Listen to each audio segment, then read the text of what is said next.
विश्व स्तनपान दिवस पालित। गजपति जिला गोसाणी ब्लॉक अंतर्गत केराणी पंचायतर पुराणा केराणी ग्राम में विश्व स्तनपान दिवस पालित हो जाइछि।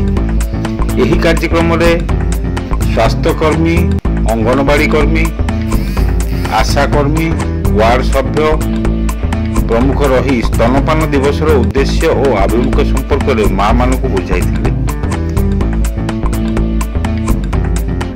अंगनवाड़ी कर्मी अनिता पंडा स्वागत भाषण प्रदान करथिबा बेले संजुलता बराड़ धन्यवाद अर्पण करथिले। सेहीपरि सीतापुर ग्राम में थिबा अंगनवाड़ी केन्द्र में विश्व स्तनपान दिवस पालित हो जाइछि। एही कार्यक्रम में जांच कमिटी, मातृ कमिटी, स्वयं सहायक गोष्ठीर माँ माने, जीएसके सदस्य, अंगनवाड़ी कर्मी और आशाकर्मी माने उपस्थित रही स्तनपान गुरुत्व और उपकारिता पर माँ मानकु बुझाइथिले।